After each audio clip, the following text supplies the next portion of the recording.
जी तो बिस्मिल्लाहिर्रहमानिर्रहीम, अस्सलाम वालेकुम। तो बेटा उम्मीद करता हूँ आप सब लोग खैरियत से होंगे।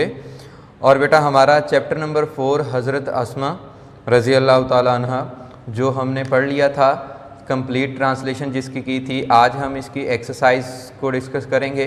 तो इसकी एक्सरसाइज में बेटा कुछ चीज़ें ऐसी हैं जो हमने डिस्कस नहीं करनी, हमारे पढ़ने वाली नहीं हैं, जो हमारे पेपर्स में नहीं आती। जिस तरह स्ट्रेस एंड इंटोनेशन है, आपको फिर भी बता देता हूँ बेटा। स्ट्रेस होता है दबाव डालना, किसी चीज़ पर एम्फसाइज़ करना, ठीक है, ज़ोर देकर बोलना, ठीक है। और इंटोनेशन होता है अपनी वॉइस में जो उतार चढ़ाव होता है ना, राइज एंड फॉल, ठीक है। कभी मैं ऊंचा बोलता हूँ, कभी धीमा सा बोलता हूँ, तो ये बेटा इंटोनेशन होती है, ठीक है। और इसी तरह एनाफोरा एंड कैटाफोरिक रेफरेंस है। एंड कैटाफोरिक रेफरेंस जो होता है, an expression that refers to a later expression in the discourse is called cataphoric reference. तो इजहार जो गुफ्तगू में बाद वाले इजहार की तरफ इशारा करे, इसको हम कैटाफोरिक रेफरेंस बोलते हैं। द रसूल and his companion Hazrat Abu Bakr Siddiq migrated from Mecca to Medina in the year 620 Hijri. तो बेटा यहाँ पर हिज कंपेनियन जो है, हिज कंपेनियन का बाद में बताया गया है, तो वो आपका क्या हो गया, कैटाफोरिक रेफरेंस। एनाफोरिक रेफरेंस क्या है, an expression that refers to an earlier expression in discourse is called an anaphoric reference. Suppose Hazrat Asma was amongst the early few who accepted the Islam. She was the daughter of Hazrat Abu Bakr Siddique. यहाँ पर हज़रत आसमा और she जो है, ये दोनों पहले बताए गए हैं, उनके बाद बताया गया है। जिस तरह हज़रत आसमा जो है, उनके बाद बताया गया है कि ये सबसे पहली थी जिन्होंने इस्लाम कबूल किया था। और शी जो है, उनकी तरफ प्रोनाउन जो है इशारा करता है, और फिर बताया जाता है कि ये हज़रत अबू बकर सिद्दीक की बेटी थी। तो ये बेटा आपका एनाफोरिक एंड कैटाफोरिक हो गया। तो इसी तरह हमारे पास बेटा choose the correct meaning of the underlined words हैं। तो बेटा जो आपकी एक्सरसाइज में सिनोनिम्स हों, ग्रामर हो, इस तरह का पोर्शन हो, यूज़ ऑफ सेंटेंसेस हो, फ्रेज एंड इडियम्स हों, तो उनको आप लोगों ने किसी हाल में भी नहीं छोड़ना, ठीक है। वही पेपर में आते हैं mostly. It was so delicate situation. Delicate होता है सेंसिटिव, हसास, ठीक है। Abu Jahl began knocking at the door violently. Violently होता है शिद्दत से, forcefully. She simply posed a counter question that infuriated Abu Jahl. Infuriated जो यहाँ पे अंडरलाइंड है, तो इनरेक्ड है, गुस्से में आना, गज़बनाक हो जाना। She remained steadfast and did not reveal the secret. Steadfast होता है मुस्तकिल रहना, ठीक है। फर्म एंड रेजुलेट, अपनी बात पे पुख्ता रहना। तो इसके बाद बेटा हमारे हैं consult a dictionary to find the meaning of the words following words phrases and use them into sentences. तो इसको जो सेंटेंस बनाने वाले ये वाले जो वर्ड हैं ना, यहाँ पर 9 जो हैं, ठीक है, 10 हैं, तो ये बहुत ज़्यादा इंपॉर्टेंट हैं। इनमें से लाजमी पेपर में आते हैं, ये जो एंड में दिए गए होते हैं, हर चैप्टर में से एक एक आ जाता होता है जी। तो सबसे पहला हमारे पास है मेड विद एंगर, तो गुस्से से पागल होना। He went made with anger. Fit of fury होता है गुस्से के दौरे में। Abu Jahl slapped Hazrat Asma in a fit of fury. Reveal the secret होता है राज अफशा करना। Hazrat Asma never revealed the secret. Resolute होता है फर्म एंड पुख्ता। He must be resolute to Islam. Alleviate होता है कम करना। This point has elevated my worry. Migration होता है हिजरत, शिफ्ट करना कहीं से। Migration is a part of religious task. Companion है हमारे पास सहाबी या साथी। हज़रत Abu Bakr is the companion of the रसूल। रिफ्यूज होता है पनाह, ठीक है। The Muslim got refuge in Medina. Gave away होता है तकसीम करना, डिस्ट्रीब्यूट करना। The chief guest gave away prizes. तो डिटर्मिन्ड होता है पुख्ता अज़्म लिए हुए। He is determined to work hard. तो ये आपके बेटा सेंटेंस थे जो हमने वर्ड से बनाए, ठीक है। फ्रेजल वर्ब्स या वर्ड्स जो हैं इनसे बनाए। इसके बाद बेटा आप लोगों का पोर्शन है जो हमने पहले भी डिस्कस किया हुआ है, वो नाउन का। लेकिन ये जितनी दफ़ा भी आएगा, जितने भी चैप्टर्स में आएगा, हम लोग ज़रूर डिस्कस करेंगे, ठीक है। तो यहाँ पर है बेटा काइंड्स ऑफ नाउन। नाउन की जो अक़साम हैं, नाउन क्या है? Noun is the name of place, person और थिंग। और noun the naming thing is noun. ठीक है, चीज़ों को नाम देना भी नाउन है और किसी चीज़, शख्स या जगह के नाम को भी हम नाउन कहते हैं। दुनिया में तमाम चीज़ें नाउन हैं। ठीक है, तमाम चीज़ें, क्योंकि कोई भी चीज़ है जिसको हमने नाम दिया हुआ है। अगर कोई चीज़ है तो उसको हमने नाम दिया है जिसे हम जानते हैं। तो बेटा इसकी आगे फर्दर 2 टाइप्स में मैं पहले डिवाइड करता हूँ कि इसमें बेटा काउंटेबल एंड अनकाउंटेबल में। ठीक है, जो गिनी जा सकें फिंगर टिप्स पे 1 2 3 4 5 6, वो आपकी क्या होगी, काउंटेबल। जो ना गिनी जा सकें वो अनकाउंटेबल हो गई। ठीक है, तो काउंटेबल एंड अनकाउंटेबल कौन कौन से नाउन होते हैं? सबसे पहला हमारे पास यहाँ पर 5 टाइप्स हैं जिनको मैं आप लोगों को लेकर चलूँगा काउंटेबल एंड अनकाउंटेबल में।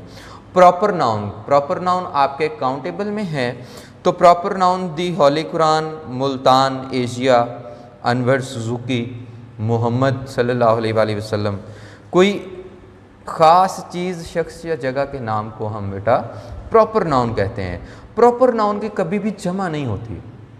जमा क्यों नहीं होती? क्योंकि ये सिंगल होता है। अगर सिंगल है, जमा नहीं है, तो मतलब ये अनकाउंटेबल है। ठीक हो गया? तो देन हमारे पास है मटेरियल नाउन। तो मटेरियल नाउन बेटा हमारे पास जो है ये ऐसा खाम मादे का नाम है जिससे बहुत सी दूसरी अशिया बनती हैं। ठीक है, खाम मादा है, उससे आगे बनती हैं चीज़ें। गोल्ड है, सिल्वर है, ठीक है, आयरन है, आयरन से बहुत सारी चीज़ें बन सकती हैं। वुड है, would say furniture, would say जो चेयर बनेगी, टेबल बनेगा, वो कॉमन में आ जाएगा। ठीक है, मटेरियल में वुड है। गोल्ड है तो वो मटेरियल है। अगर उसकी रिंग बन गई, ब्रेसलेट बन गया, ठीक है, इयररिंग्स बन गई, नेकलेस बन गया, तो वो सारी चीज़ें क्या हो जाएंगी, कॉमन नाउन में आ जाएंगी। तो यहाँ पर बेटा सिल्वर है, आयरन है, गोल्ड है, वुड है, फ्लोर है, मिल्क है, प्लास्टिक है। क्लियर? इसके बाद आपका अनकाउंटेबल में आता है एब्स्ट्रैक्ट नाउन। एब्स्ट्रैक्ट नाउन ऐसी चीज़ जिसका ठोस वजूद ना हो, जिसको ना हम छू सकें, टच कर सकें, ना देख सकें, सिर्फ इसका तसव्वुर कर सकते हैं या इसको महसूस कर सकते हैं। जैसा कि फूलिशनेस है, बेवकूफ़ी। किसी की बेवकूफ़ी को हम क्या देखेंगे? क्या बेवकूफ़ी कहीं पर पड़ी नज़र आती है? विजडम, अक्लमंदी। ऑनेस्टी, प्लेजर, खुशी, जॉय। पेन, दर्द, सोरो, लव। दर्द है या पेन है या लव है, कभी हम देख सकते हैं इनको? नहीं देख सकते। डेथ है, ब्यूटी है, लाफ्टर है, यूथ है, चाइल्डहुड है, एडवाइस है, नसीहत, इंफॉर्मेशन है, मालूमात, वर्क है, काम, काम भी हम नहीं देख सकते। बिजनेस है, कारोबार, कारोबार देखा नहीं जा सकता कि कारोबार क्या है। आगे उसमें फर्दर जो है ये जी फलाम क्लॉथ की शॉप है, ये है, वो है, तो वो आगे कॉमन में चले जाएंगे। लेकिन बिजनेस एक कारोबार नाम जो है ये एक एब्स्ट्रैक्ट नाउन है। ये थे हमारे अनकाउंटेबल जिनको हम नहीं गिन सकते। ठीक है, ऑनेस्टी को हम नहीं गिन सकते, लव को हम नहीं गिन सकते, पेन को नहीं गिन सकते कि मुझे 5-6 दर्द हो रहे हैं, ऐसा नहीं होगा। ठीक है, मुझे बहुत सारी खुशियाँ हैं, आज मेरे पास 6 खुशियाँ मुझे आई हैं, ऐसा नहीं हो सकता। क्लियर? तो ये अनकाउंटेबल होते हैं, इनको देखा नहीं जा सकता। मैंने इतना बड़ा लव दिखा, नहीं है ना, नहीं देख सकते ना लव को। तो ये क्या हो गया, एब्स्ट्रैक्ट नाउन है। अनकाउंटेबल्स भी हैं, इनकी जमा भी नहीं होती। ठीक है, जॉय से जॉयज जो है नहीं हो सकता। ठीक है, अगर इसको वर्ब के तौर पर यूज़ करें तो उसमें ही के साथ शायद आ जाए, या लव को वर्ब के तौर पर यूज़ करें तो ही लव्स हिम, ऐसे आ सकता है। अदरवाइज़ इनकी जमा नहीं बनती। लव्स वैसे ही आएगा तो लव्स सिंगुलर होता है, लव प्लूरल होता है। देन आपके पास हैं काउंटेबल नाउन। काउंटेबल नाउन सी से बनते हैं। अब मैं दोबारा आप लोगों को बता देता हूं, हमने 2 चीज़ें देखी, अनकाउंटेबल एंड काउंटेबल। अनकाउंटेबल जो सी से नहीं है, काउंटेबल जो सी से शुरू होते हैं। सी से कौन सा शुरू होता है? Common and collective. तो कॉमन हमारे पास जो आम शख्स, आम जगह के लिए इस्तेमाल हो। सपोज विलेज है तो तमाम गांव के लिए विलेज इस्तेमाल होगा, सिटी है तो तमाम शहरों के लिए इस्तेमाल होगा, स्टूडेंट है तो तमाम स्टूडेंट्स, वो मेल है या फीमेल है, गर्ल है तो तमाम लड़कियों के लिए, बॉय है तो तमाम लड़कों के लिए। ठीक है, फ्लावर है तो तमाम फूलों के लिए, कंट्री है तो तमाम मुल्कों के लिए, कार है तो तमाम किस्म की कारें जो हैं। देन है हमारे पास कलेक्टिव नाउन, जो जमा होती है, जो कुछ नाउन्स का मजमुआ, एक मजमूई तौर पर एक वर्ड जो है किसी बहुत सारे लोगों को रिप्रेजेंट करे, ठीक है। कलेक्टिव नाउन क्या है? जो बहुत सारे लोगों को एक वर्ड रिप्रेजेंट करे, जैसे टीम है, ज्यूरी है, क्लास है, ठीक है, आर्मी है, नेशन है, कमेटी है। तो इस तरह के हमारे पास जो वर्ड्स हैं बेटा, जो बहुत सारे लोगों को मॉडिफाई करें, उसको हम लोग क्या बोलेंगे? Collective noun. तो कलेक्टिव नाउन क्या होता है? काउंटेबल। क्लासेस हो सकती हैं, ज्यूरीज हो सकती हैं, नेशंस हो सकती हैं, आर्मीज हो सकती हैं, टीम्स हो सकती हैं। 5 teams, 2 teams are playing in the ground, ठीक है। तो ये हो गया आप लोगों का बेटा काइंड्स ऑफ नाउन भी। इसके बाद हम लोग बेटा चलते हैं आपके डायरेक्ट जो हैं आंसर दी फॉलोइंग क्वेश्चंस की तरफ, ठीक है। तो आंसर दी फॉलोइंग क्वेश्चंस जो आपके पास हैं बेटा, तो सबसे पहला क्वेश्चन आप लोगों के पास है, what happened when Abu Jahl asked about Hazrat Abu Bakr Siddiq from Hazrat Asma. तो हजरत अस्मा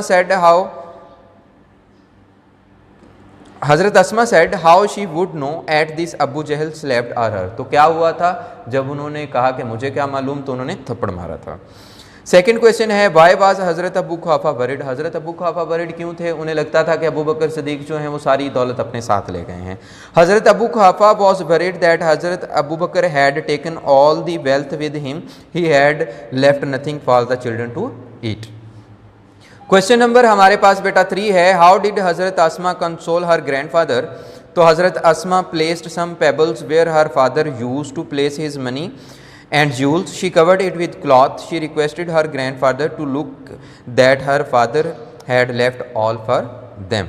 तो इस तरह उनको तसल्ली मिली थी जब हज़रत आसमा ने उन्हें कहा कि ये देखें वो सब कुछ छोड़ गए हैं हमारे लिए। क्वेश्चन नंबर 4 है, हु वॉज हज़रत अब्दुल्ला बिन ज़ुबैर। तो हज़रत अब्दुल्ला बिन ज़ुबैर कौन थे? Hazrat Abdullah bin Zubair was the son of Hazrat Asma and Hazrat Zubair bin al Awam. तो which incident in the story shows Hazrat Asma's love and respect for the Rasul. She made necessary arrangements for the journey. She cooked food. She tied it on the camel back with her own belt. She would daily carry food to the cave of Saur under the constant fear. तो question number 6 है, which incident in the story shows the generosity of हज़रत अस्मा। तो कहानी में कौन सा वाक़या है जो हज़रत अस्मा की सखावत को के बारे में बताता है? She inherited a garden after the death of हज़रत Ayesha. She sold it and gave away all the money among the people and the needy. Question number 7 है, what message do you get from the life of हज़रत अस्मा? We should be true Muslim. We should work for the cause of Islam. We should help the poor. We should live the life of bravery, piety, generosity and patience. Question number 8 है, her life would always be a beacon of light for all of us. How? इनकी ज़िंदगी हम सब के लिए रोशनी का मीनारा रहेगी, कैसे? Means that she led so pious and courteous life that we can always get guidance from. तो बेटा ये था आज आप लोगों की एक्सरसाइज, ठीक है। तो इंशाल्लाह कल के लेक्चर में हम लोग अपने उर्दू से इंग्लिश सेंटेंसेस भी साथ में पढ़ा करेंगे। आज का लेक्चर यही था, मुझे इजाज़त दें, इंशाल्लाह कल मुलाकात होती है। अल्लाह हाफ़िज़।